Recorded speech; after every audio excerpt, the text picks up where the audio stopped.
C'est la réalité, ce sont les faits en fait. Il y a encore 24 000 certificats à émettre. 24 000, il nous reste 23 mois. Hein, donc je vous donne une petite cadence en tête. Hein. Sur les 7 derniers mois, il y a eu 81 certificats émis par mois en moyenne. Donc à aujourd'hui, on est un peu plus de 1100 certificats. Il en reste 24 000.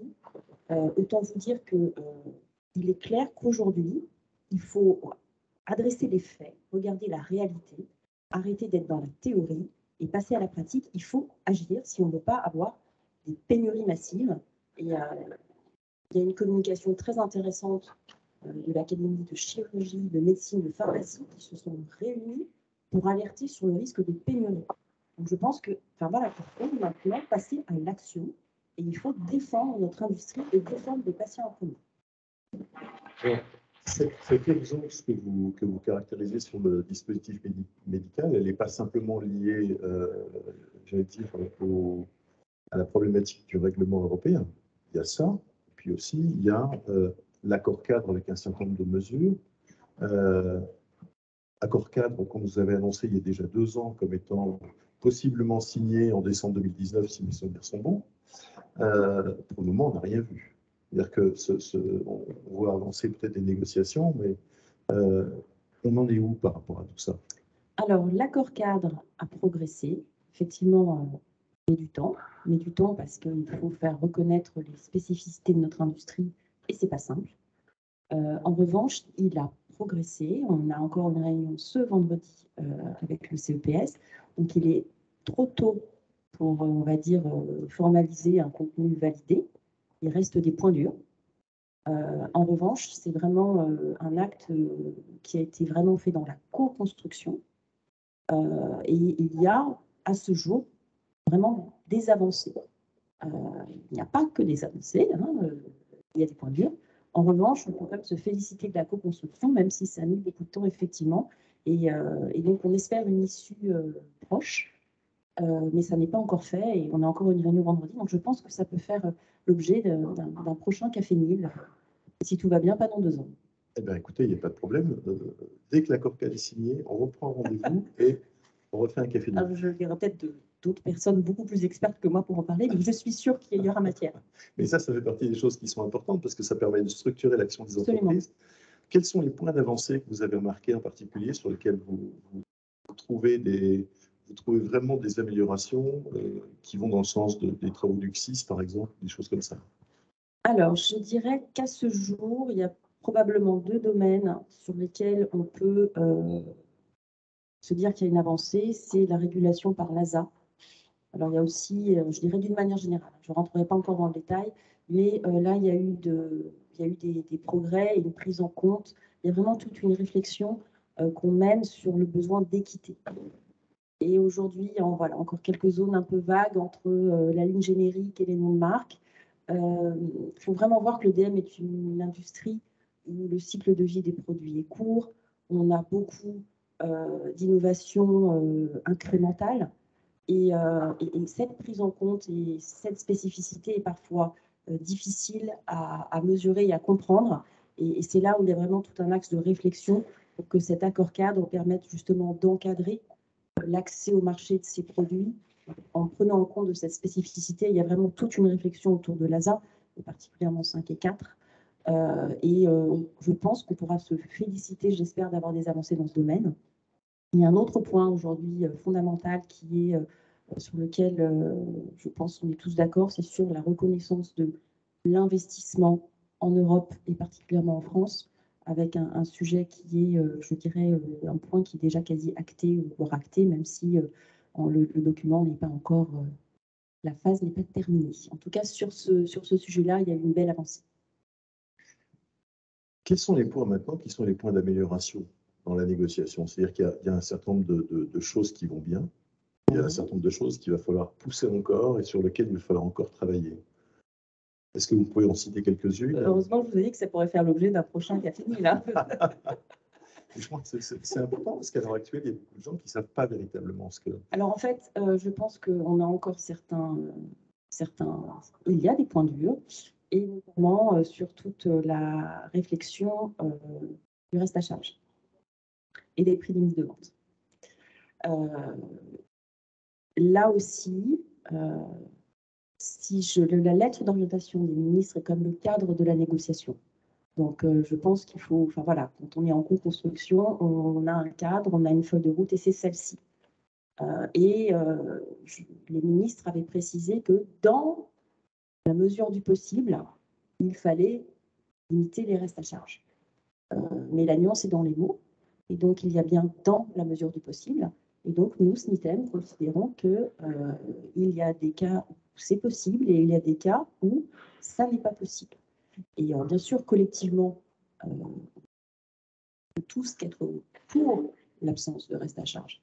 Après, encore une fois, il y a des spécificités. Et je pense que dans notre domaine, la contention est un excellent exemple. La contention, c'est un DM de l'industrie textile où il y a beaucoup d'innovation et c'est un vêtement.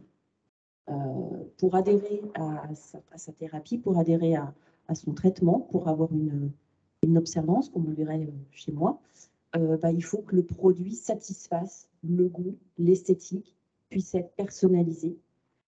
Et donc, on voit bien qu'on est dans une situation un peu comme l'optique, où personne ne conteste le choix du patient consommateur. Et je pense que c'est tout à fait le cas dans la contention. Et on y veillera.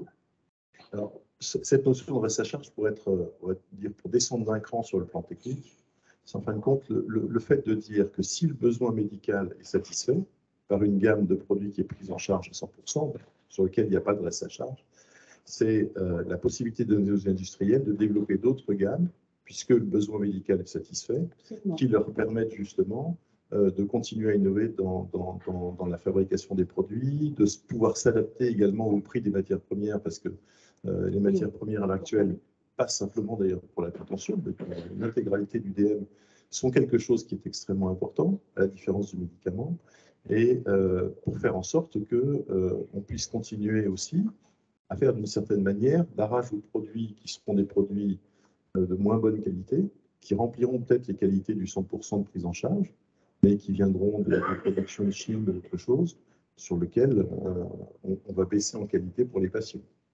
Alors, je pense que l'exemple de l'optique est un bon exemple. Après, encore une fois, le diable est dans les détails et la négociation n'est pas terminée. Et il est clair que pour le SNITEM, l'objectif est d'être représentatif de la spécificité de notre industrie et aussi de veiller à ce qu'il y ait des produits pour lesquels on voit bien il y a une nécessité de reste à charge pour satisfaire le goût et le choix des patients. Et surtout, récompenser l'innovation, récompenser l'avancée technologique. Et effectivement, ça fait partie de l'ADN du SNITEM et il n'est pas question de laisser, de ne pas prendre en compte cette spécificité. Alors, cette industrie du dispositif médical, elle est extrêmement diverse.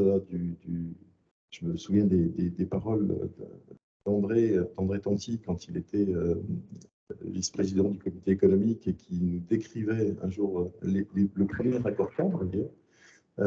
Ça peut aller du lit médicalisé jusqu'à des processus implantables extrêmement sophistiqués. Et puis il y a toute une gamme maintenant de DM connectés et tout ça. Où est-ce qu'on en est sur le plan de la reconnaissance par les autorités, en particulier par la CNEDIPS, donc qui est la commission qui est en charge au niveau de la Haute Autorité de Santé d'évaluer le service médical rendu. Ici, on est donc chez Paris Santé Campus, donc grâce à Antoine Pénière, on a cette possibilité de bénéficier de cet endroit. On est juste au-dessus, si mes souvenirs sont bons, d'après ce que m'avait expliqué Antoine, des locaux de la future agence d'innovation en santé. En face, on aura l'INSERM transfert, donc on est un peu dans le temple de l'innovation. Comment vous, Lucie, et comment le SNITEM envisage justement cette projection dans le futur? On voit sur le médicament un certain nombre d'exemples comme la thérapie génique, des choses comme ça, mais comment vous voyez la projection dans le futur et puis le fait d'investir ces structures d'innovation pour faire en sorte d'aboutir en particulier au plan santé 2030, tenir les engagements et les engagements compris en particulier le président de la République sur le fait de réindustrialiser la France avec des entreprises qui vont faire du DM connecté, qui vont faire du DM de qualité. Comment vous voyez ça? Quelle est la projection dans 5 ans qu'on peut faire sur le dispositif médical et sur l'industrie? Alors effectivement, le DM, c'est une grande variété de produits, dont le logiciel. Un logiciel qui permet à un professionnel de santé de prendre une décision est un DM. Et donc, en ce sens, tout ce qui est virage digital en santé est DM. Et il est clair que si on se projette dans 5 ans, nos technologies médicales vont participer et participent déjà à la transformation digitale de notre industrie, qui est absolument nécessaire, ne serait-ce que si on fait le constat qu'aujourd'hui, on doit faire plus avec moins. Donc, il est absolument nécessaire de développer des outils technologiques qui vont non seulement permettre, si on se projette dans la télésurveillance, télémédecine en général, téléexpertise, téléconsultation, d'adresser cette inéquité de ressources sur les territoires et ce manque d'offres. Donc certains contestent, il n'empêche que c'est toujours mieux d'avoir une téléexpertise que rien. Et donc, je pense que le dispositif médical, le logiciel, l'écosystème connecté dispositif médical a un rôle crucial à jouer pour pallier le manque, pour adresser les inéquités et surtout pour, entre guillemets, accompagner cette transformation digitale qui s'impose à nous. C'est notre nouvelle révolution. Et aujourd'hui, le dispositif médical a le droit de gagner dans ce domaine parce qu'il est le vecteur de cette transmission de données. Et on a déjà plein d'exemples dans notre industrie, plein. Alors, il y a beaucoup de choses exactement qui sont déjà faites. Il y a encore des efforts à porter, très certainement sur le plan de l'innovation, mais sur le plan de l'innovation, la France se positionne plutôt très bien en ce qui concerne la santé numérique en particulier. Je vais mettre un petit bémol parce qu'on a eu un démarrage absolument magnifique, mais aujourd'hui, les entreprises sont soumises au règlement. Voilà, donc le goulet d'étranglement auquel on faisait référence tout à l'heure, elles sont dedans. Oui, vous avez parfaitement raison. Que si on a 60 startups ici qui ont des produits et qui, au bout du compte, n'arrivent pas à les mettre sur le marché parce que les organismes notifiés ne sont pas à la hauteur, on n'y arrive pas. Quelles sont les solutions qu'on peut, justement sur ce goulet d'étranglement, quelles sont les solutions qui sont préconisées par le SNITEB?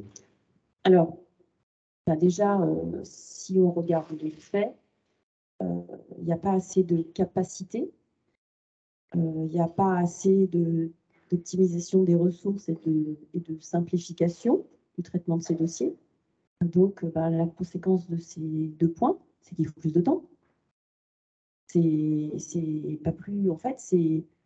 Excusez-moi, le raisonnement, il est basique, mais voilà, on du temps. Est-ce qu'il y a une volonté de la part du politique et est-ce qu'il y a une volonté de la part du ministère de la Santé et du ministère de l'Industrie, justement, de renforcer ces capacités, ou est-ce qu'on est face à peut-être une incompréhension ou une volonté de ne pas ouvrir? Il y a eu une belle progression au niveau des organismes notifiés. Si on considère qu'aujourd'hui, on est quasiment à 80% de la capacité d'organismes à laquelle on était avant MDR. Donc, on a une trentaine, je crois, peut-être 29. Ah, 29, 30. Bon, ça, il y en a un de plus. Donc voilà, donc on a une trentaine d'organismes notifiés. Sauf que le problème, c'est que c'est pas, même si on en avait 60 demain, qu'est-ce qu'il faudrait? Il faudrait des ressources compétentes et des ressources certifiées. Le parcours de formation d'un auditeur, voilà, c'est pas, ça prend du temps. Donc même là, en fait, c'est évident. Et on ne peut pas imaginer des régimes d'exemption sur des dizaines de milliers de produits. Et donc il faut être pragmatique. Et alors la bonne nouvelle, c'est que il n'y a pas que le SNITEM qui se mobilise, hein, pour parler des académies. Enfin, il y a de plus en plus on va dire une prise de conscience au-delà de notre industrie. On peut se féliciter Bivimed, qui est l'équivalent du Syntem en Allemagne, est aussi très mobilisé. On a eu une coaction et on va la poursuivre parce que au niveau de l'Europe, la première industrie du dispositif médical, c'est l'Allemagne, et derrière, c'est la France. Donc, il est très important qu'au niveau de chaque État membre, il y ait une prise de conscience pour que justement les ministres de la Santé européens expriment à la Commission non seulement leur inquiétude, ils l'ont fait dans le cadre du dernier EBSCO, donc au niveau on va dire, du Conseil des ministres européens, c'est pas le terme, hein, on a compris. Ils l'ont fait lors du dernier EBSCO, donc on peut se féliciter qu'il y ait une avancée. Ils vont en reparler en décembre. Mais par contre, il faut se dire que là, on a devant nous moins de 6 mois pour qu'en décembre, il n'y ait pas seulement une prise de conscience du problème, mais il y ait des actions. Et on a aussi notre fédération européenne, bien sûr, MEDTech, qui joue aussi ici un rôle prépondérant et significatif.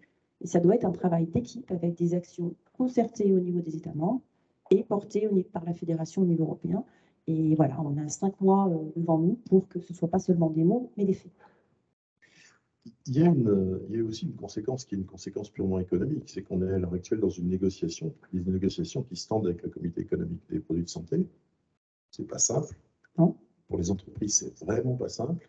On est face à une différence fondamentale avec le médicament, et je suis heureux que vous nous ayez confirmé le fait que ça y est, on a fait la différence entre le dispositif médical et le médicament. On y travaille. Alors, je peux dire que c'est vraiment le combat, un des combats historiques du Syntem. La spécificité des DM n'est pas encore reconnue dans la mesure dans sa réelle mesure.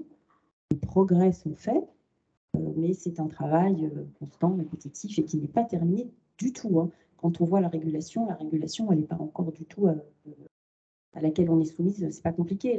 Notre régulation dans je dirais dans le système tout entier, c'est soit on coupe l'offre, hein, donc ça c'est pratique, c'est ce qu'on a fait sur les professionnels de santé, donc on coupe l'offre, nous on coupe les prix. C'est en fait le seul moyen qui nous régule. Donc on ne prend pas en compte les besoins de santé, on ne prend pas en compte le nombre des patients qui lui augmente hein, et qui vieillit, et on coupe. Et il n'y a aucune valorisation pertinente à ce jour de l'innovation dans le DM à cause justement de cet aspect incrémental, de cet aspect cycle court des vies de produits. Et juste un exemple qui est pour moi tout à fait illustratif, c'est que l'accès au marché de l'innovation, à ce jour, tous les dispositifs qui ont bénéficié du forfait innovation, il n'y en a pas un seul qui est à ce jour arrivé en droit commun. Donc je pense que c'est un exemple qui est très révélateur du fait qu'on n'a toujours pas, même s'il y a de la bonne volonté, hein, je veux pas, il y a plein de dispositifs qui, ça, la bonne volonté, on n'en manque pas, mais dans notre domaine, le diable est dans les détails, et malheureusement, à ce jour, on n'a toujours pas trouvé le mécanisme qui permet d'avoir une valorisation juste et suffisamment rapide de notre innovation, qui, encore une fois, je pense, est fondamental quand on voit le rôle que les dispositifs médicaux jouent dans l'organisation des soins. Forfait innovation, ça fait partie des bonnes mesures qui aboutissent pas. C'est à l'heure actuelle lancé en 2007, si mes souvenirs sont bons. On en est au 12e. Vous savez, c'est mieux que moi, je vous remercie. Parce que le 12e, la chance pour Nils, c'est que le 12e, on l'a négocié. Ah, ouais, voilà. Et on a mis quand même 1 an et demi à négocier le 12e. Ce qui fait que pour un forfait d'innovation, c'est quand même très long. Et il n'est toujours pas sur le marché. Voilà, et quand on pense qu'on a parfois des produits dont le cycle de vie est de 12, 18 mois, 24 mois, voilà, on a fini, on est déjà à la génération 3. Exactement. Mais ça marche aussi pour l'article 51, ça marche pour plein de choses, c'est-à-dire que ça ne marche pas. C'est des très bonnes dispositions, mais au bout du compte, on s'aperçoit que sur le terrain, ça ne fonctionne pas. On n'est pas sur quelque chose qui permet de développer une politique d'innovation si on a au 12e forfait innovation au bout de 15 ans. Bravo quand même. Hein, c'est pas mal. Ça fait quand même déjà bien d'avoir ici. Ça fait partie des mesures quand même, je trouve. Ça a été lancé par le député Olivier Véran, donc ça remonte déjà à pas mal de temps. Il y a aussi quelque chose, cette négociation de prix à la baisse en permanence, que vous dénoncez à juste titre, elle se heurte à deux choses. L'augmentation du prix des matières premières qui, dans le DM, font partie des choses qui sont essentielles, alors que le médicament, on est quand même sur quelque chose qui, on va dire, le principe actif en tant que tel est moins important au business model du médicament. Donc, il y a le prix des matières premières. Et puis aussi, il y a quelque chose qui de temps en temps remonte, c'est qu'il y a des entreprises qui se retrouvent avec des prix qui sont en dessous de leur prix de revient. Comment se fait-il qu'on puisse arriver à des politiques comme celle-là? Alors déjà, je pense qu'il faut probablement remettre en perspective justement les éléments de contexte. Notre industrie a été très impactée par Covid. Alors, une petite portion de notre industrie a fait des exploits pour contribuer à fournir des produits aux professionnels de santé qui se sont extrêmement mobilisés de manière incroyable. À côté de cette petite portion de notre industrie qui a été sursollicitée et qui a fait le maximum, une très grande partie de notre industrie a été confrontée à la baisse des prises en charge, à l'arrêt des soins, voire à l'arrêt des soins, et donc a été très fortement impactée par Covid. Donc déjà, on est sur, on va dire, un contexte affaibli. Aujourd'hui, on est confronté à une explosion des coûts, hein, je pense que personne ne le conteste. Tout le monde le subit, notre industrie aussi, et même parfois des ruptures d'approvisionnement. Il y a certains produits, on a besoin de composants électroniques, par exemple. Donc, il est aujourd'hui très difficile de se fournir. Il est à des prix incroyables. Ils sont même parlé des approvisionnements, ne serait-ce que la logistique, hein, puisqu'on y est très, très fortement. Voilà, on transporte du dur, hein, du lourd.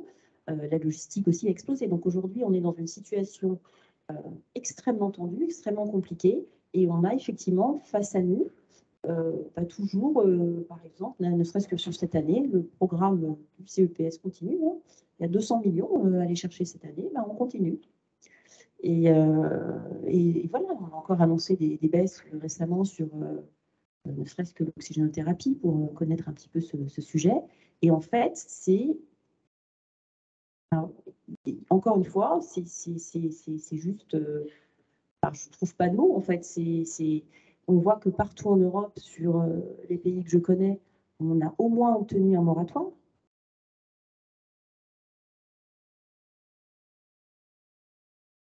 Le coût de l'inflation et l'augmentation de la vie, non, en France. Le moratoire, on ne l'a pas obtenu, et en tout cas, à ce jour, on ne l'a pas, et on continue à baisser les prix. C'est ubuesque, en fait. C'est-à-dire que cette machine aveugle qui continue à fonctionner de son côté, qui est une logique administrative, quelque part est complètement déconnectée à la Absolument. politique et à la réalité. On arrive à quelque chose un monstre froid qui fonctionne et qui... Ça va poser un autre problème, c'est que on vient d'avoir des alertes de la part du comité d'alerte de la Caisse nationale d'assurance maladie. On attend le rapport charge des produits, mais on sait que les comptes ne seront pas bons. C'est tout à fait logique, on est en crise sanitaire. Ça veut dire clause de sauvegarde, ça veut dire des mesures complémentaires supplémentaires en termes de réduction de prix ou d'économie à faire. Est-ce qu'il n'y a pas une crainte, à un moment ou à un autre, comme ça se passe dans le médicament à l'heure actuelle, qu'un certain nombre d'entreprises disent « la France finit », ou si ce n'est pas la France finie, ça peut être même quelquefois l'Europe finie. On a déjà vu, alors là c'est plus lié encore une fois à MDR, mais il y a déjà des sociétés qui ont annoncé qu'elles arrêteraient de commercialiser en Europe. Oui, absolument. En fait, effectivement, ce prochain PLFSS va être très probablement crucial et sportif. On ne sait pas encore ce qui va en sortir, mais effectivement, tant qu'on n'aura pas une régulation qui se pose la question de se fonder sur les besoins en santé avant de vouloir couper, on sera dans l'impasse. Donc, c'est vraiment le message qu'on veut porter. Nous, on veut co-construire. Nous, on veut réguler, on veut participer à la régulation parce qu'elle est nécessaire, mais on veut qu'elle génère de la valeur. Et là encore, je pense qu'il y a vraiment toute une réflexion à avoir, au-delà de la baisse des coûts, sur la maîtrise médicalisée. Et là, le dispositif médical joue un rôle très important, sur l'efficience, sur l'amélioration des parcours. Et là, le dispositif médical a toute sa place pour contribuer à une régulation co-construite et intelligente et qui va dans le sens de la prise en charge des patients. Parce que là, les besoins sont colossaux, ils vont en augmentant. Et en fait, tant qu'on sera dans cette démarche comptable, on n'y arrivera pas. Et effectivement, il y a un risque pour certains acteurs de disparaître ou de partir. C'est évident. Vous parliez des patients, justement, il y a une prise de conscience à l'heure actuelle. Quand on discute avec France Asso Santé, quand on discute avec l'AFM Téléthon, avec les grandes, on va dire, les grandes organisations des patients, la Fédération française diabétique, il y a toute une réflexion sur le fait de se dire les mécanismes de régulation ou les mécanismes d'évaluation des produits, ça regarde peut-être l'administration et quelques scientifiques, mais au bout du compte, on n'est pas du tout pris en compte dans le processus. Ce n'est pas le questionnaire envoyé par la Haute Autorité de Santé aux associations de malades et les délais pour répondre qui vont leur permettre d'apporter véritablement une contribution. Donc, on sent qu'il y a une prise de conscience et cette prise de conscience est de plus en plus forte. Comment vous voyez en tant qu'entreprise du dispositif médical ce rapprochement avec le monde des patients, justement, pour créer on va dire une coalition ou une alliance qui soit une alliance forte entre les producteurs et puis ceux qui ont besoin et qui revendiquent un besoin à tous les jours pour leur prise en charge? Alors, le rôle du patient est crucial. La voix du patient est nécessaire. En fait, il y a quand même, je pense, il y a de gros progrès qui ont été réalisés déjà, il faut le souligner, même s'il y a encore beaucoup à faire. La voix du patient devrait être prise en compte dans justement la régulation et l'évaluation. Tout ce qui ça avait été envisagé, ça commence à se développer un peu partout dans le monde et il y a une réflexion déjà qui a été entamée au niveau de la HAS et sur la prise en compte. Alors, je n'ai pas le mot en français parce que les PROM, je ne sais pas comment on dit les PROM. Les PROM, c'est les patient... Reported Outcome Measurement. Ouais. C'est les données patients, en particulier sur la qualité de vie, sur l'expérience patient. Alors, il y a l'expérience patient, mais il y a surtout... Alors, ça, c'est les PREM. Voilà. C'est tous les outcomes. Les outcomes, donc c'est les bénéfices. Exactement. Sur la qualité de vie et la qualité des soins reportés par les patients. Et ça, c'est une donnée qui, à mon avis, est essentielle pour nous faire progresser dans la manière dont on va justement valoriser les prises en charge et évaluer les prises en charge et réguler. Et cette dimension patient, qui dans certains domaines a beaucoup progressé, il y a de beaux exemples, notamment, je crois que la chirurgie de la cataracte, il y a de très beaux exemples. La HAS a déjà mené des travaux, mais cette nécessité de prendre en compte l'outcome patient dans le développement, dans l'évaluation et dans la régulation de nos produits est essentielle. Et là aussi, on va dire que l'infrastructure digitale permet de l'envisager à grande échelle. Alors, j'ai une dernière question, puis après on passera aux questions de la salle et aux questions du virtuel, parce que l'avantage de l'hybride, c'est qu'on a cette possibilité d'interagir avec des personnes qui ne sont pas là. C'est dommage parce que quelque part, on y perd en termes de networking, on y perd en termes de présence. Ça fait tellement plaisir de se voir et de se rencontrer que c'est presque nouveau de se voir en présentiel. C'est le deuxième Café Nil qu'on fait en présentiel. Ça me fait vraiment plaisir que ce soit avec vous. Il y a une question chez Nil qui est une question extrêmement importante, c'est les territoires. Pour nous, c'est fondamental. C'est-à-dire que l'efficacité du système de santé, elle ne se fait pas du 14 Ségur, elle se fait sur le terrain. Et elle se fait non seulement sur le terrain, mais elle se fait sur le terrain dans toute sa force. C'est-à-dire qu'en particulier dans les territoires, on parlait du textile médical tout à l'heure, c'est l'une des forces majeures stratégiques qui a été validée d'ailleurs par une étude qui a été faite par la Banque de France, de la région Aura. Comment vous voyez ce déploiement dans les territoires, en particulier dans le cadre de Santé 2030 et de France Relance? Et vive la région Aura. Et vive la région Aura. C'est une question difficile. Il va falloir passer par là, parce qu'on va pas mettre toutes les industries qu'on devrait développer, il va falloir qu'on les développe sur des terrains de compétences. On va se développer des clusters, il y a Bio Valley France, on a Pôle Pharma, on a Santé Neuve à Dijon, on a beaucoup de choses qui commencent à se créer et qui attirent des entreprises. Toutes ces initiatives vont dans le bon sens. De toute façon, tout ce qui répond à un besoin défini et qui part de répondre à ces besoins en développant de la collaboration, des projets, des partenariats en local et en régional, va dans le bon sens. Et c'est ce partenariat, il y a un gros mot, on pourrait même imaginer de renforcer des partenariats privés-publics, par exemple, mais en tout cas tout ce qui contribue à développer des partenariats au niveau local et régional. Quelque part, on voit bien, c'est là qu'on a les plus beaux exemples de dynamique, de création de valeur et de projets structurants. Donc, on ne peut que s'en féliciter, l'accompagner, le pousser, et ça fait partie effectivement de cette nécessité de pousser ces dynamiques vers les territoires et de décentraliser au maximum l'initiative, en fait. Bon, ça fait une feuille de route pour le prochain ministre de la Santé qui va être sérieusement importante. On espère qu'il va être nommé rapidement. Je ne sais pas s'il n'a pas été nommé ce matin.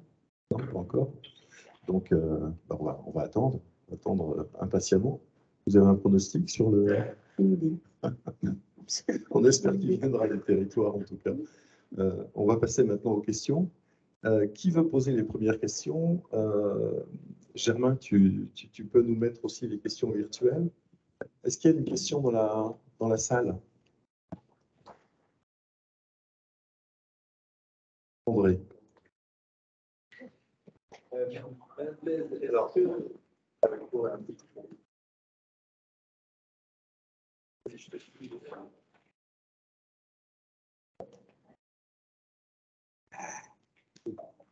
Merci.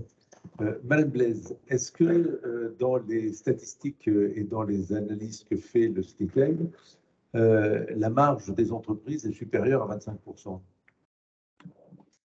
Fais-moi ce calcul un peu idiot, je fais ce calcul un peu grosso modo, la LPP, c'est 8 milliards, entre 8 et 9 milliards. 200 millions par an sur 10 ans, ça fait 2 milliards.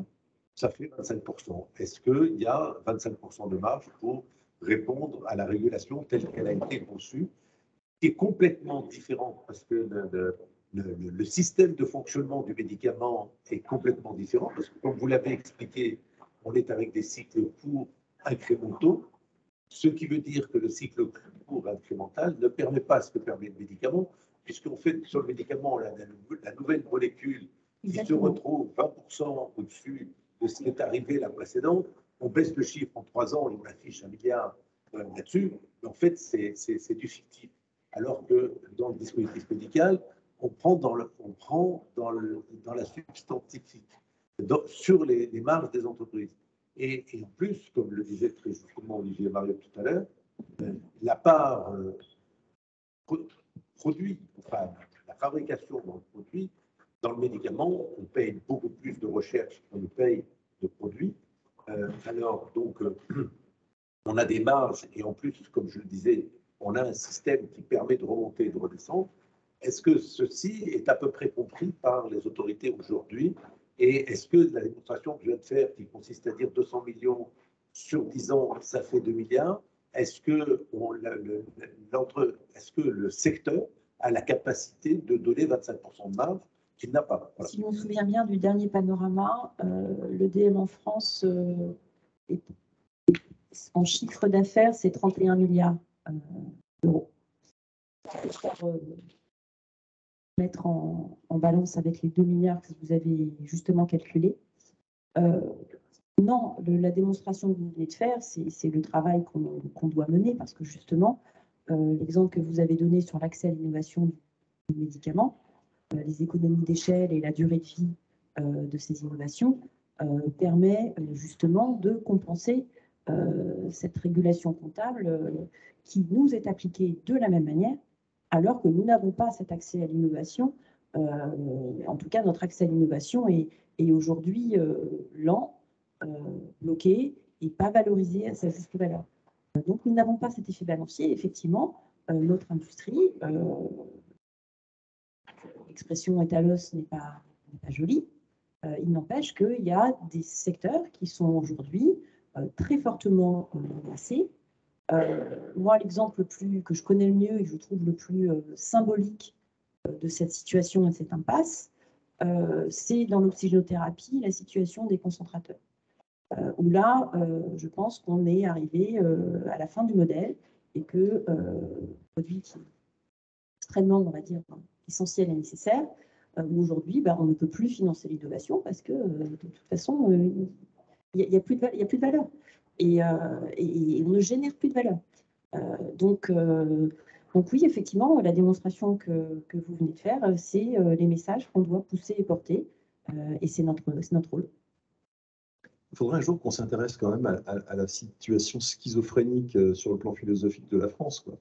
Parce que si c'est pour continuer à raconter qu'on donne de l'accès aux patients alors qu'on a à l'heure actuelle des blocages qui sont sur tous les fronts, que ce soit sur le médicament, que ce soit sur le dispositif médical, et qui font qu'au bout du compte, la politique de l'innovation, ça reste des mesures comme le forfait innovation ou un certain nombre de choses comme l'accès précoce qui fonctionnent pas. Je suis désolé, pour l'accès précoce pour le médicament, ça ne fonctionne pas. Pour le moment, c'est les dossiers les plus évidents qui sont passés. Mais les dossiers qui sont les dossiers compliqués, ça ne fonctionne pas. Donc, on est véritablement sur des espèces de prise en compte d'un certain nombre on va dire, d'objectifs philosophiques, mais ça n'a aucune réalité économique. Ça n'a aucune réalité économique. Comment on va faire pour changer ça? Il faut changer, en gros, il faut changer la mentalité du ministère, il faut changer de ministère. En fin de compte, est-ce que ce n'est pas ici, là, au-dessus de l'Agence de l'innovation en santé qu'il va falloir négocier vraiment?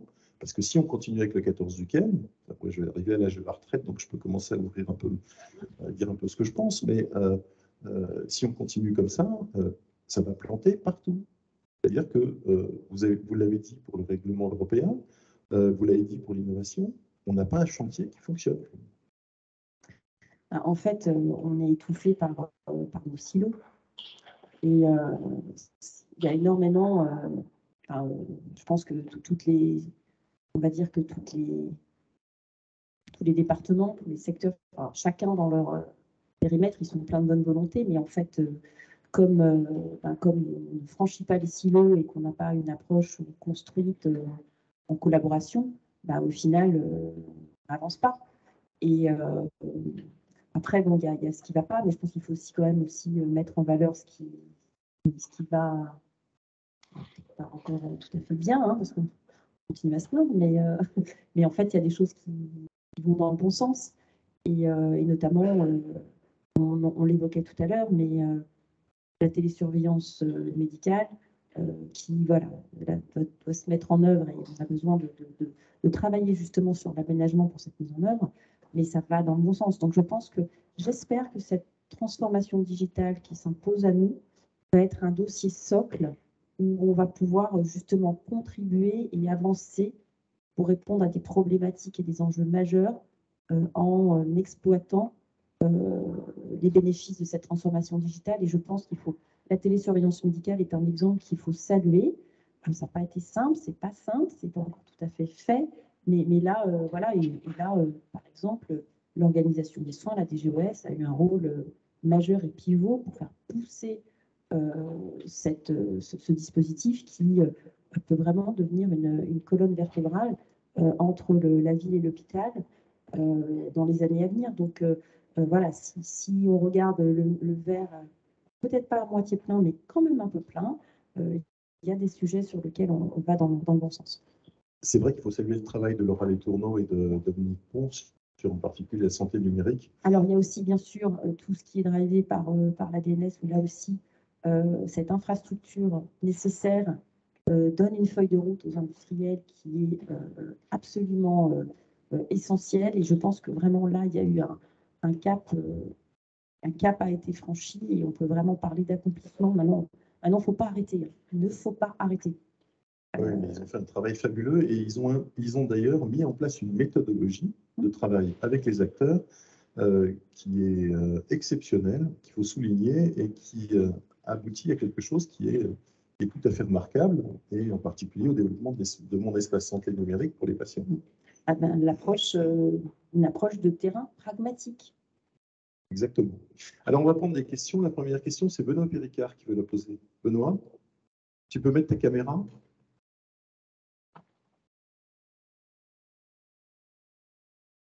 Benoît, tu m'entends? Tu es toujours en mute. Tu m'entends? Voilà. Bon. Bonjour, Madame Blaise. On a un problème de son. Vous m'entendez? Il n'y a pas de son? Vous m'entendez? Vous m'entendez? Alors, on va essayer de faire quelque chose. Je ne sais pas si ça va marcher. Tu peux éventuellement... Ah ben voilà, je suis en Benoît, on t'entend caméra. pas du tout. Ah bon. Alors, est-ce qu'éventuellement, le temps de... Il y a une autre question de Jean-Jacques Zandowski, je crois. Est-ce que Jean-Jacques, tu as les mêmes problèmes? Ouais.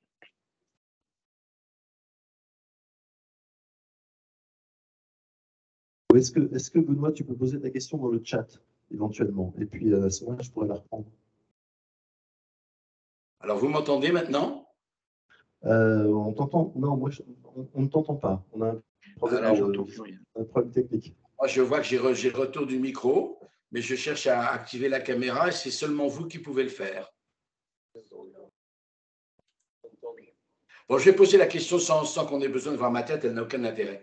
Ça y est. Précisément sur... Parfait. Précisément sur ce qui vient d'être dit, et j'interviens en tant que président de la Société française de santé digitale, on a eu la chance d'avoir effectivement à la DGOS des interlocuteurs extrêmement soucieux de voir le développement du numérique dans la santé s'accélérer et quelque part rattraper le retard que nous commencions à prendre vis-à-vis de nos grands voisins européens. La question que je voulais poser à notre invité, c'est est-ce qu'aujourd'hui encore, dans le dispositif médical, qui traite aussi bien des matériels qui coûtent quelques centimes, mettons des seringues ou des gants, et puis des appareils d'imagerie médicale extrêmement sophistiqués qui coûtent quelques millions de centimes, sans parler de tous ceux qui sont parfaitement virtuels. Je vais chercher. On ne sait pas juger techniquement comme on saurait juger de la qualité d'un dispositif matériel. Le dispositif est homogène. Encore une fois, vous m'entendez? Je ne cherche pas à démembrer ni le SNITEM, ni évidemment la CNEDIS. Les institutions peuvent rester ce qu'elles sont, et d'un côté le médicament, de l'autre côté ce qui n'est pas le médicament. Mais est-ce que les instances d'évaluation et les instances économiques qui jugent de l'opportunité et du service rendu sont idéales dans notre pays? En d'autres termes, et je rejoins la question qui a été posée tout à l'heure, est-ce qu'il ne serait pas temps que l'on fasse à tous ces dispositifs qui font plus ou moins appel au numérique, c'est vrai, mais pas que, devrait avoir à moins que vous une place, sur les lèvres, ça ne marche pas. devrait avoir une place spécifique qui témoigne de l'évolution considérable de la pratique, à la fois du service rendu aux patients. Vous avez évoqué la télésurveillance, mais la téléconsultation a bien montré aussi la place qu'elle pouvait prendre, ou la téléexpertise. Sans parler de tous les moyens qui sont les données médicales, etc. Tous ces dispositifs qui entrent dans l'ombrelle vaste et nécessairement vaste du SNITEM, ne devraient-ils pas faire l'objet d'un traitement qui soit suffisamment distingué pour être différent, pendant que Benoît Péricard dit qu'il ne voit pas et qu'on n'entend pas. C'est-à-dire qu'il se... Mais enfin, vous avez compris la question. J'essaie de gérer deux écrans à la fois et c'est difficile. Donc, merci pour votre question. Je dirais qu'il y a probablement, dans le cadre de l'évaluation des technologies digitales, on peut, et là-dessus, je trouve que la réflexion à DGOS était pertinente. Je pense qu'on peut grossièrement les mettre dans deux catégories et voir certains vont embrasser les deux catégories. Il y a le dispositif qui va modifier l'organisation, dont la finalité est probablement d'apporter de l'efficience. Et il y a le dispositif qui va avoir un bénéfice patient, un bénéfice clinique démontré par une approche scientifique où là, on est plus, on va dire, dans le cadre habituel de l'évaluation et certains dispositifs qui vont faire les deux. Je pense qu'aujourd'hui, on a un grand manque sur justement tout ce qui est l'évaluation, l'appréciation, sans même parler d'évaluation, probablement plus l'appréciation de cet impact organisationnel au moment où on en a le plus besoin, en fait. Et je dirais que c'est probablement quelque chose qui manque aujourd'hui, en tout cas sur lequel il faudrait avoir une réflexion pour mesurer, apprécier l'impact organisationnel du digital en santé. Apprécier veut dire aussi donner un prix équitable, c'est-à-dire une valeur, et traduire la valeur ajoutée, comme ça a été dit il y a un instant, la véritable valeur apportée par ces outils, ces dispositifs qui n'existaient pas il y a 10 ans. Exactement. Mais ça veut dire que le rôle du patient est encore plus essentiel parce que la télémédecine en particulier pendant la crise de la Covid, ça a été 60 ans. Alors qu'auparavant, c'était bloqué par l'assurance maladie en particulier. Je me souviens de discussions avec Nicolas Revel à l'époque quand il était directeur général de la CNAM, où il y avait une volonté, et d'ailleurs partagée par les syndicats médicaux, qui était celle d'ouvrir, mais petit à petit. On n'allait pas faire quelque chose de révolutionnaire. Et puis d'un seul coup, les usages avec la Covid-19 ont fait que 71% des médecins et la majorité des patients se sont précipités sur la télémédecine parce que c'était la seule solution pour avoir un contact avec un professionnel de santé de qualité. Donc, ces solutions qui sont des solutions nouvelles ont été validées par les usages avant même qu'elles ne soient envisagées vraiment en grandeur nature par les autorités et par les professionnels d'ailleurs. Donc, par rapport à ça, est-ce qu'on a quelque part on va dire une fédération des patients qui s'intéressent à ces questions-là, qui travaillent sur ces questions, sur le plan de la qualité de vie, sur le plan de la praticité de l'accès, ou des choses comme ça? On a des résultats? Alors, je pense que c'est un chantier dont les patients veulent s'emparer et s'emparent. Après, je pense qu'effectivement, ils ont un rôle absolument déterminant à jouer là-dedans. On a sur justement le dispositif le fast track sur les applications en santé, qui est aussi, on va dire, dans les tuyaux et dont on peut se féliciter, hein, même si après, on va toujours dire que le diable est dans le détail, mais on ne peut que s'en féliciter. Après, je pense que pour justement le patient dans cette évaluation et dans cette appréciation a effectivement un rôle clé à jouer.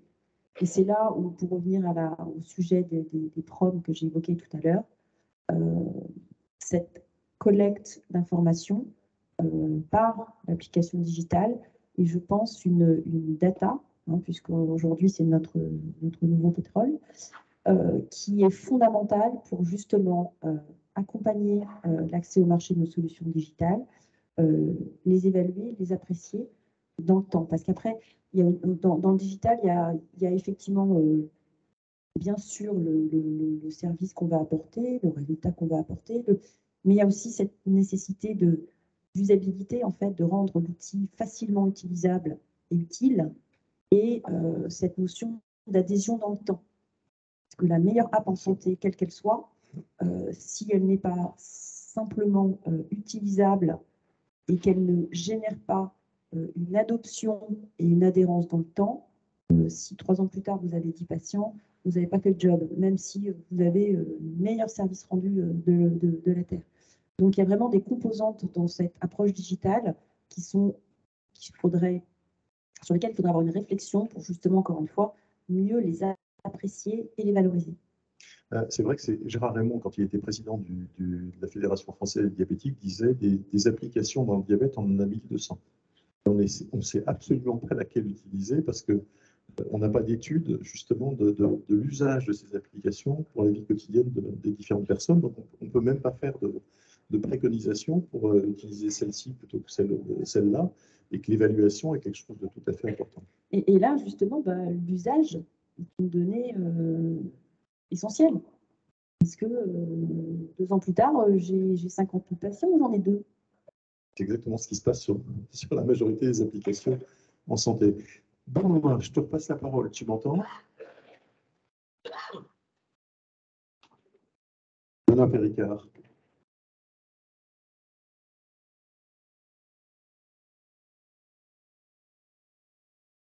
Alors, on entendait bien Jean-Jacques, mais pourtant, on ne pas bien. Vous m'entendez? Oui.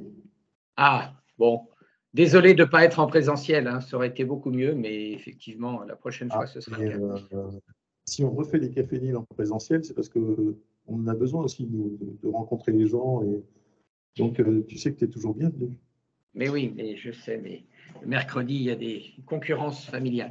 Bon, merci Madame Blaise déjà de ces premiers mots et bonne chance pour la présidence que vous allez prendre et en continuité de Philippe. Et puis moi, si je peux continuer à accompagner un peu le CNITEM, je serais ravi. Je voudrais insister sur 2 points, mais j'ai l'impression qu'une des 2 questions que je voulais poser a été posée pendant que j'étais privé de son, sur aller plus loin encore dans la prise en compte soit du patient, soit de la personne handicapée, puisque ça concerne quand même pas mal de dispositifs médicaux, dans la co-construction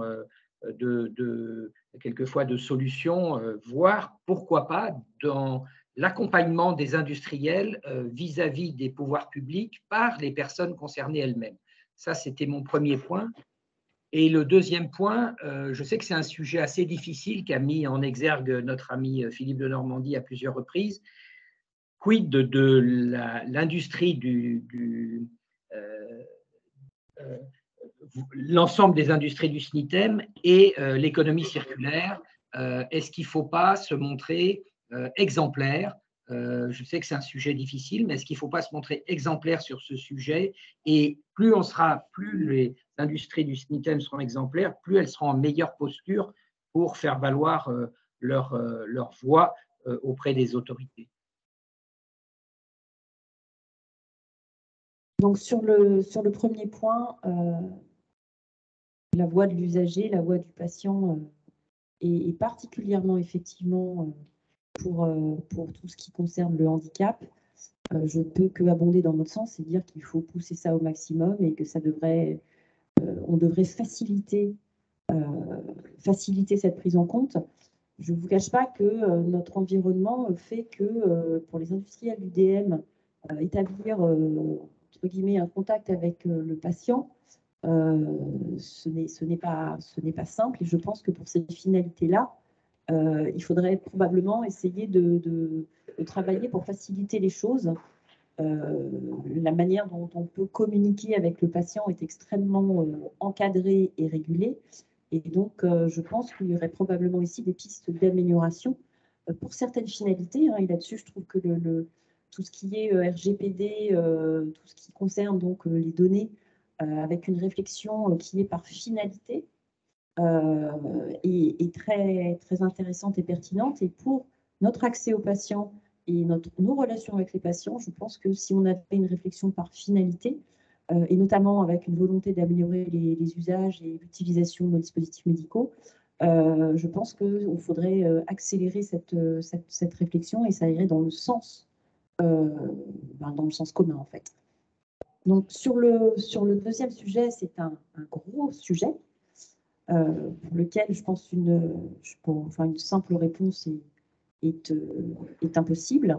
En revanche, oui, l'exemplarité, déjà la conformité est un prérequis. Donc, on y est, on s'y engage. L'exemplarité, bien sûr, c'est tout tous les industriels ont cet objectif en ligne de mire. Il y a un arsenal qui est en ce moment et qui va dans le bon sens. Hein. On ne peut que se féliciter d'aller dans cette direction. qui est discuté avec toutes les directives qui vont émaner du Green Deal à Bruxelles. Et il est clair que c'est pour nous non seulement une ambition affichée que de participer à ce mouvement collectif absolument nécessaire, mais qu'on va s'y atteler et qu'on va bien sûr s'adapter et faire en sorte de participer à tout ce qui va vers davantage toute la démarche de sustainabilité, on va dire. Comment on dit sustainabilité en France? C'est pas français, ça? Oui, ça fait pas. Soutenabilité. Soutenabilité. Soutenabilité. Merci. Plein d'anglicisme, je vous prie de m'en excuser. On finit par utiliser des mots qui sont plus porteurs de sens parce qu'ils sont anglais, bizarrement. Dans nos organisations, on passe tellement de temps en interne à expliquer notre environnement et nos contraintes en anglais, hein, pour avoir que parfois les mots anglais viennent avant les mots français, parce que c'est probablement là qu'on passe le plus de temps. Alors, Lucie, avant de passer la parole à Trincard, j'ai une question pour prolonger celle de Benoît. Demain, à l'Académie de médecine, on a une journée que j'ai le plaisir d'animer sur One Health. Donc, en particulier, les grandes composantes qui sont la prise en charge des zoonoses, la prise en charge de l'antibiorésistance, et puis le concept en général. One Health, c'est quelque chose qui dépasse la santé animale, qui dépasse la santé humaine, qui dépasse la sécurité sanitaire, qui dépasse la santé au niveau de l'agriculture. Donc, on est véritablement sur une prise en charge planétaire qui intègre des notions d'économie circulaire, comme le disait Benoît tout à l'heure. Comment vous voulez positionner ce concept de One Health? Comment vous voulez positionner les entreprises dans cette inscription nouvelle? Parce que là, on a quand même 27 académies. C'est pas un petit mouvement qui vient de la France, ou c'est pas une petite revendication comme ça qui se fait. C'est un vrai mouvement intellectuel et concret qui va se développer au niveau de l'Europe et au niveau du monde. Comment on va s'inscrire comme ça quand on est industriel dans One Health? Alors déjà, je dirais que la démarche One Health, personnellement, je la trouve extrêmement pertinente, pour pas trouver, je trouve pas de mot plus fort, mais je le pense parce qu'en fait, c'est une approche systémique. Et aujourd'hui, dans le monde dans lequel on est, si on n'a pas une approche systémique, on se plante en fait. Et rester, encore une fois, juste dans le silo de la soutenabilité, oui, c'est un objectif qui est noble, sauf qu'il faut regarder plus large. Et effectivement, cette interdépendance entre l'humain, l'animal et l'environnement, voilà, on a une planète et il y a un seul, il faut vraiment regarder, et l'approche systémique est pour moi l'approche qu'il faut suivre et celle qu'il faut pousser, même si elle est plus complexe, parce qu'il faut prendre en compte cette interdépendance dans les décisions qu'on prendra. Et cette interdépendance doit mener sur des outils de pilotage qui permettent de justement équilibrer, faire ce juste équilibre qui est nécessaire. Donc, non, on ne peut que s'inscrire dans cette réflexion et cette optique parce qu'elle a du sens. Elle a vraiment du sens. Anouk, je vous passe la parole. Votre question? Bonjour à tous. Bonjour Anouk. Tout d'abord, je remercie Lucille d'avoir porté tous les chantiers et les challenges que nous avons au sein du SNITEM et notamment au sein de la direction accès au marché. Je voulais rebondir sur les deux sujets qui ont été abordés dans les questions, notamment sur la voix du patient, parce qu'on a parlé de la voix du patient et les interrogations qu'on a, nous, au sein du SNITEM. Je rebondis sur ce qu'a dit Lucille et on est tous d'accord, la voix du patient n'est pas suffisamment entendue en amont des évaluations, c'est-à-dire que l'expérience du patient, l'identification du besoin non couvert, tous ces éléments doivent être à un moment donné pris en compte dans le process d'évaluation. Et nous travaillons avec la haute autorité sur ces sujets. On a deux gros challenges sur ces sujets. Le premier, c'est l'accès au marché et la durée d'accès au marché. Il faut que la voix du patient soit intégrée sans empiéter les temps d'évaluation. Donc, comment on organise ça? C'est pas rédhibitoire, mais il faut en tout cas prendre en compte ce temps d'accès au marché si on intègre la voix du patient de manière plus systématique. Et puis aussi, on a la question de la confidentialité. Qu'est-ce qu'on apporte aux associations de patients et aux patients comme données brutes autour d'un dispositif médical pour qu'ils puissent avoir suffisamment d'éléments d'information pour avoir leur avis. Donc, on a ces deux points de discussion et on travaille sur ces sujets parce qu'on est tous en ligne. On a besoin d'avoir plus de voix des patients dans nos évaluations. C'est de l'intérêt de tout. Premier point. Et le deuxième point sur les modalités de l'évaluation et l'impact organisationnel, c'est ce que disait Lucile. La Haute Autorité de Santé a fait beaucoup d'efforts ces dernières années et on est vraiment sur la bonne voie d'intégration de nouvelles doctrines d'évaluation pour ces nouveaux produits. On n'évalue pas un dispositif implantable de la même manière qu'un dispositif ou une application digitale. Donc, il y a encore beaucoup à faire, mais on a maintenant des doctrines d'évaluation qui sont en train de changer sur le fait que l'impact organisationnel, à lui seul, doit pouvoir bénéficier d'une évaluation et d'une considération au-delà du volet clinique.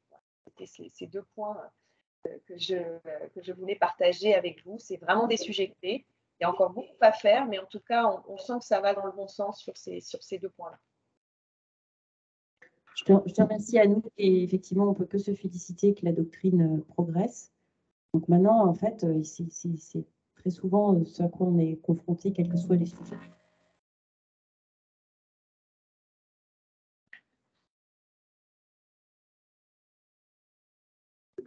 Bon, ça, c'est fait. Je crois que maintenant, il faut exécuter, en fait. Il faut faire. Oui, parce que ça fait quand même 15 ans qu'on entend les industriels, ou 20 ans qu'on entend les industriels, j'ai un peu de recul maintenant, qui disent oui, ça va dans le bon sens.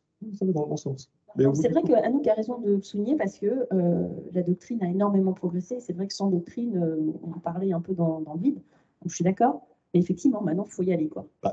Karl Marx, il a mis 20 ans pour écrire son bouquin, hein, quand même. Hein. Donc, en ce qui concerne la doctrine, on peut faire bouger les choses de manière assez rapide. Nous n'aurons probablement pas les mêmes réalisations. Non, ce que je veux dire simplement, c'est que les doctrines, OK, on peut les poser, mais il y a des points sur lesquels il y a des points d'intangibilité qui sont des points économiques, qui sont des points de reconnaissance de l'intérêt des industries dans le domaine de la santé et des points de reconnaissance de la santé dans l'intérêt du pays qui ont été, quelle que soit la doctrine, qui ont été quand même montrés par la crise de la Covid.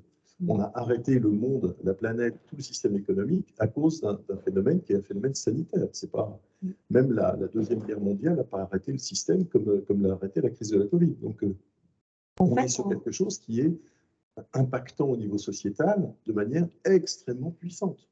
Il faudrait peut-être qu'un jour, on sorte de la doctrine pour arriver maintenant sur le fait de travailler. Absolument. En fait, on ne bouge que quand on est dans l'urgence. Et cette capacité à se mobiliser pour exécuter, faire en dehors de situations d'urgence, enfin, on a plein d'exemples et tout ce qu'on a discuté aujourd'hui, c'est ça. On va attendre d'être dans le mur pour MDR. Alors, justement, j'ai une question par rapport à ça. Quand on fait le bilan un peu de la crise de la Covid, du fonctionnement des institutions par rapport à, et des acteurs d'ailleurs, les deux, on s'aperçoit qu'il y a eu beaucoup de choses qui étaient au départ très dogmatiques. On est allé dans le mur très vite sur la prise en charge des patients, sur l'accès aux soins, sur des tas de choses comme ça. Puis ensuite, c'est ouvert un champ qui était le champ de la dérogation. Il y a eu un changement de doctrine. Et là, on a vu arriver des initiatives, des prises en charge. Le système s'est reconstruit. Il s'est reconstruit sur la base des acteurs, avec les industriels. Les industriels font beaucoup de choses, en particulier pour apporter des produits de santé quand il n'y en avait pas. Est-ce que vous pensez que c'est quelque chose qui est acquis ou est-ce que c'est quelque chose qui est fragile et qui risque de se refermer parce que la crise n'est plus là? Je ne sais pas. J'espère que non. Je suis plutôt optimiste, donc je vais dire je ne pense pas et j'espère que non, même si effectivement je suis d'accord avec vous, on peut en être inquiet. Mais en fait, j'espère, ce qui manque, c'est vraiment la confiance. Pourquoi est-ce qu'on est toujours bloqué au moment de passer à l'action? C'est parce qu'en fait, il y a une méfiance et il y a une absence de confiance dans les industriels, en tout cas. Je pense que c'est ce qui manque fondamentalement pour nous permettre d'aller de l'avant et d'exécuter. Là-dessus, je ferai un parallèle avec l'Allemagne, où à partir du moment où il y a une ambition politique qui est portée, alors ça met du temps avant de finaliser, de faire les process et de finaliser le sujet. Ils mettent beaucoup de temps et je pense que ce qu'il faut en digital aujourd'hui est un bon exemple. Mais une fois qu'il y a une volonté politique et une réflexion posée sur la table, une volonté d'y aller, là, tous les acteurs se mettent en branle, en mode projet, et on exécute. Et nous, en France, ça, c'est un truc qu'on ne sait pas faire. Il y a vraiment un travail de méthodologie. On a une question. Younes, tu voulais poser une question?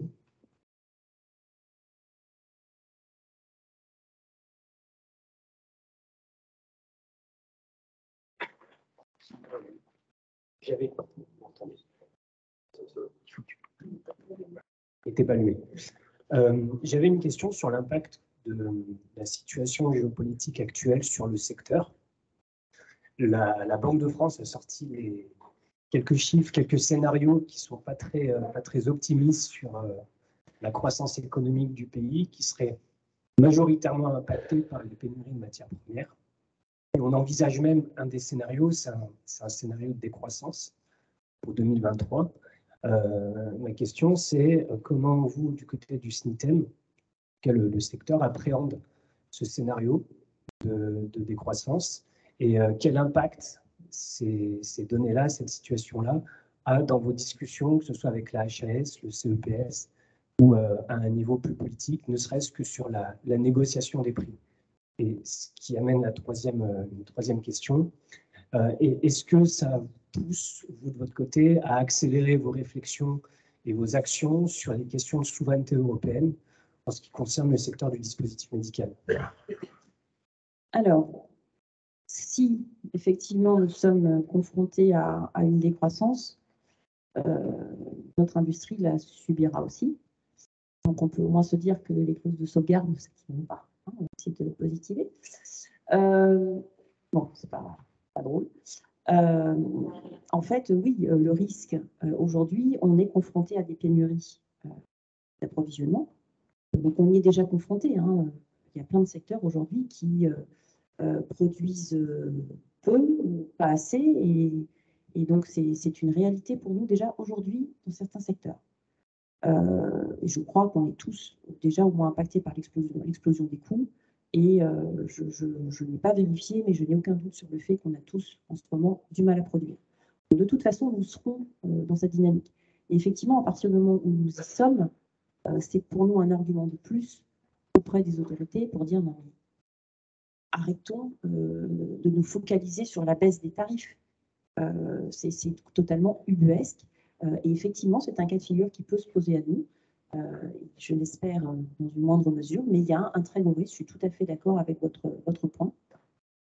Le second, sur cette réflexion sur la souveraineté, alors de toute façon, oui, bien sûr, renforcer l'industrie en Europe et notamment en France, nous le poussons, nous le souhaitons, et on l'appelle de nos voeux.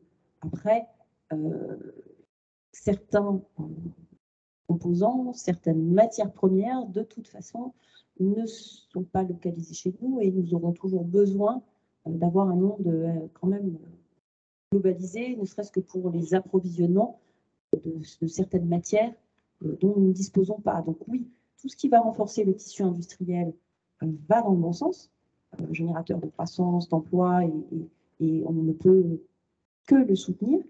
En revanche, imaginez une Europe totalement souveraine et indépendante, ne serait-ce que pour les matières premières, ça ne sera pas possible. Sur l'enjeu justement d'investissement et de relocalisation, je pense que oui, tous autant qu'on est, c'est un vœu qu'on veut poursuivre. En revanche, pour investir, il faut qu'on ait un cadre qui inspire la confiance.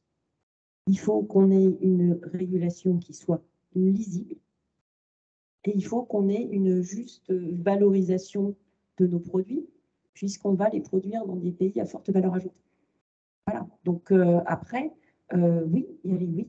Mais par contre, il y a un environnement à respecter si on veut que ces investissements soient pertinents et rentables. J'ai une question qui va en corollaire avec celle de Younes, c'est on parle de confiance, mais la confiance, elle se fait entre les acteurs, mais elle se fait aussi à l'intérieur des acteurs. Quand on est une entreprise internationale, on a une maison mère qui est aux États-Unis, expliquer le dispositif français, pour l'avoir fait pendant quelques années dans les entreprises de médicaments, c'est pas facile. Non seulement c'est pas facile, mais il y a des choses qui changent tout le temps. Il y a une loi tous les ans qui peut vous apporter des ruptures en termes de prévisibilité et tout ça. Mais ça, je dirais que c'est le quotidien de n'importe quel responsable d'affaires publiques ou d'affaires économiques dans n'importe quelle entreprise du médicament ou du dispositif médical. Là, ce qui change, enfin, on le constate dans le médicament, c'est qu'il y a sciemment une perte de confiance entre des états-majors, par exemple américains ou internationaux, et des filiales françaises, avec soit des retards, soit des décisions de ne pas mettre à disposition des produits pour les patients. Parce que le circuit est trop compliqué, parce qu'il n'y a pas cette notion de confiance, justement, qui vous constatez aussi dans le PM. Alors, le risque existe. En fait, je pense que, enfin, moi, pour le vivre au quotidien, là où on a un rôle à jouer, parce que bon, la bonne nouvelle, c'est quand même le marché européen est un très gros marché. Voilà. Donc, au demeurant, le contexte réglementaire au sens large devient tellement compliqué qu'effectivement, on peut se poser la question d'un point de vue, on va dire, étranger et pas qu'américain. Les obstacles paraissent très significatifs et on peut se poser la question. On voit récemment, ça a été impulsé par la mise en œuvre du règlement sur le dispositif médical, mais on voit déjà certains groupes, alors généralement parce qu'ils ont un chiffre d'affaires, on va dire, faible en Europe, se disent, ben voilà, les étapes à franchir, le coût pour ce que je représente, pour ce que mon activité représente aujourd'hui, ben, je ne peux pas le mener en fait. Donc, les exemples sont à ce jour, je pense, à ma connaissance, mais je me trompe peut-être sans doute, c'est plutôt marginal. En revanche, je pense que nous, qui travaillons dans des entreprises internationales, c'est notre mission et notre devoir de pousser nos organisations à évoluer vers ce qu'on appelle du by design. En fait, si les produits qu'on développe sont développés sans prendre en compte dès je dirais, l'initiation même du projet, prendre en compte donc le réglementaire by design, la data privacy by design, très prochainement le safer by design avec le Green Deal, et aussi, que le souhaitez, l'ethical by design, si ces dimensions ne sont pas traitées dès l'initiation d'un projet et avec une vision globale qui prend en compte ces paramètres européens, si on n'arrive pas à effectuer cette mue en interne, on va continuer à avoir des blocages, on va continuer à créer de la tension et ça va freiner le lancement et l'existence des produits en Europe. C'est une crainte qu'on a vue en particulier sur le plan de la thérapie génique. C'est ce qui s'est passé. C'est que les entreprises ont décidé de quitter l'Europe parce qu'elles ne trouvaient pas ni la valorisation, ni le système qui soit un système général de prise en compte de la valeur de ce qui pouvait avoir été créé. C'est pour ça que je posais cette question, parce que si on s'en aperçoit dans le médicament, il y a très certainement dans le dispositif médical des risques qui sont du même. Et c'est pas facile d'être un GM à l'heure actuelle, le général manager d'une entreprise en France, pour expliquer ça à ses actionnaires. Je dirais que la seule bonne nouvelle, c'est qu'on a toujours eu la spécificité. Enfin, les Français, on a toujours été un peu je ne dirais pas le canard boiteux, il faut exagérer, mais en tout cas, on a toujours eu du mal, beaucoup de mal, c'est historique. Alors, la bonne nouvelle dans la mauvaise, c'est qu'en fait, maintenant, c'est européen. Donc, on n'est plus seul. Alors, on a une question d'Olivier Jourdain. Olivier,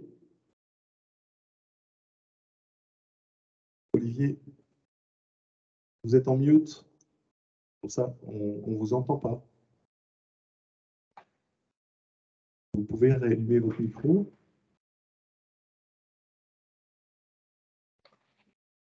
Les inconvénients du direct. Éventuellement, c'est qu'on peut lui passer un message dans le chat en disant qu'on prend la question, mais il va falloir qu'il nous aide. On n'y arrivera pas. Sur le plan justement des impacts organisationnels, on a déjà discuté souvent avec André.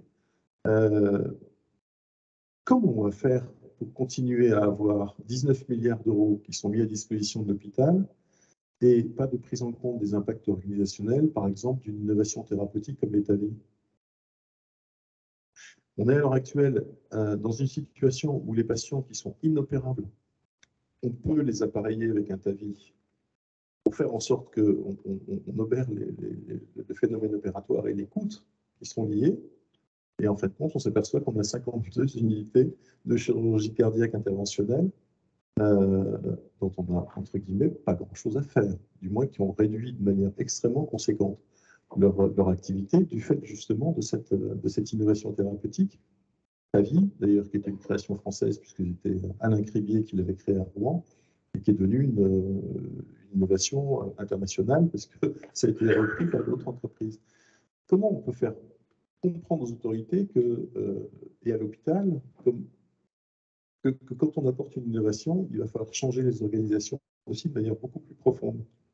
C'est le point dur, en fait, c'est le plus difficile, et je pense que votre exemple est probablement un des plus emblématiques, si ce n'est pas le plus emblématique aujourd'hui. Comment? Ben déjà, il faut qu'on soit tous mobilisés, tous les acteurs, parce que c'est pas simplement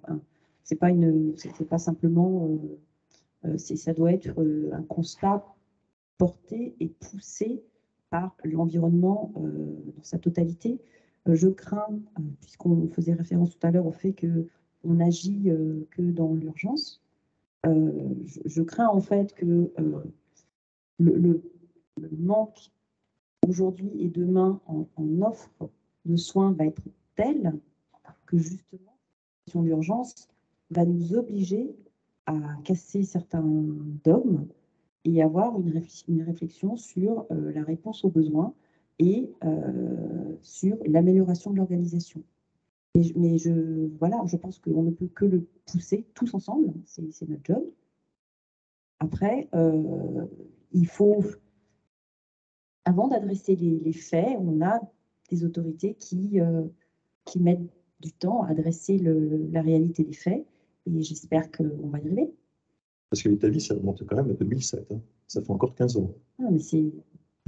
Donc, alors, Olivier, est-ce que vous pouvez prendre la parole maintenant?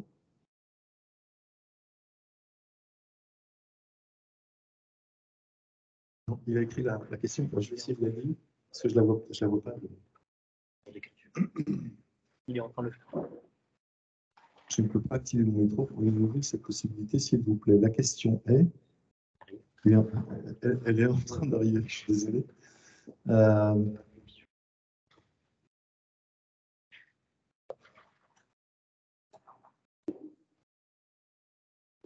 Ça devient shakespearien comme situation. Comme quoi le format hybride, bah écoutez, on va peut-être, si la question arrive, on repassera la parole à Olivier. Est-ce qu'on a d'autres questions dans la salle? Younes, t'en as encore une? Moi, l'avantage de Younes, c'est qu'il y a toujours plein de questions. Au regard de tout ce que vous avez dit sur le besoin de confiance, du retard de l'administration dans la prise en compte des besoins du secteur, comment vous, en tant que présidente, vous allez aborder les choses? Quel va être l'état d'esprit du SNITEM? Est-ce qu'on va avoir un SNITEM plutôt consensuel avec le nouveau pouvoir en place et l'administration? Est-ce qu'on aura un SNITEM peut-être un petit peu plus en rupture? Est-ce qu'on aura un système beaucoup plus combatif? Alors, je m'inscris et je souhaite m'inscrire dans la continuité. Je pense que l'approche qui a été poursuivie par le SNITEM jusque-là a été remarquable dans le sens que même si on a encore beaucoup de chemin à parcourir, le travail qui a été fait ces dernières années par Philippe notamment et Stéphane Rignoud auparavant a vraiment permis de contribuer à davantage de valorisation, de reconnaissance de notre secteur. Et je pense que ça, c'est un travail qu'il faut non seulement saluer, mais poursuivre. Après, nous sommes dans une dynamique de co-construction et donc nous continuerons cette approche. Demeurant, et le sujet sur MDR le montre bien, il y a aussi tout un volet qui est défense. Et à partir du moment où notre industrie est menacée, et là en l'occurrence elle l'est, on se battra pour défendre notre industrie. Voilà. Donc tout ce qui va dans la discussion, le consensus, la négociation, on sera toujours autour de la table avec des points durs. Et le point dur principal aujourd'hui, ça sera la défense. Pour non seulement valoriser notre industrie, mais avant de la valoriser, il faut qu'elle existe. Et donc là, quand ça devient existentiel, eh bien, on se bat. Je crois que ça va être le mot de la fin. Je trouve que ce langage très volontaire et très porteur de sens est extrêmement intéressant. Lucie, merci beaucoup d'avoir participé au Café. Merci de l'invitation. Non, mais c'est vraiment, ça fait plaisir d'entendre cette détermination, parce que c'est vrai que le travail qui avait en particulier été fait par Philippe était quelque chose de remarquable. C'était non seulement quelqu'un qui était visionnaire, mais en plus de ça, qui avait une présence humaine qui était extraordinaire. Et on a tous perdu un ami, je crois, avec le départ de Philippe. Donc, cette volonté affirmée du SNITEM d'être dans le combat, mais et en même temps dans la création, dans la co-construction, c'est quelque chose qui est rassurant je crois, pour tous les acteurs et en particulier pour le monde des patients, pour les professionnels de santé. J'ai juste quelque chose que j'aimerais rappeler ici, qui n'a rien à voir avec le Café Nil, c'est le fait qu'aujourd'hui, c'est la journée du don d'organes. Donc, je ne sais pas si vous avez remarqué, mais je ne l'ai pas parce que je n'en ai pas trouvé ce matin. Mais normalement, on a des rubans verts, justement, pour montrer l'intérêt qu'on porte non seulement au don d'organes et à la politique qui est mise en place autour de la greffe, et en plus de ça, pour remercier les donneurs. Donc, voilà, c'est le sens que je voulais rappeler, puisque chez NIL, on est très impliqué auprès de collectif Greffe Plus en particulier, qui est le collectif des associations qui travaillent sur le don d'organes. Donc voilà, c'est juste pour terminer, et je voudrais remercier vraiment très sincèrement Antoine Ténière et Paris Santé Campus, parce que c'est toujours un bonheur de venir ici. Le lieu est non seulement magnifique, mais on sent qu'il va se passer des choses ici, et j'appelle tout le monde à venir de plus en plus fréquemment, participer aux événements de Paris Santé Campus, regarder un peu ce qui se fait sur le plan de la santé numérique. Ça va vraiment devenir quelque chose, un lieu à Paris qui a de plus en plus de sens et de plus en plus de réalité politique. Donc, on n'est pas à Paris. On n'est pas tout à fait à Paris. Voilà, mais pour un provincial, on est à Paris, c'est pareil. Merci vraiment, et à très bientôt pour un prochain Café.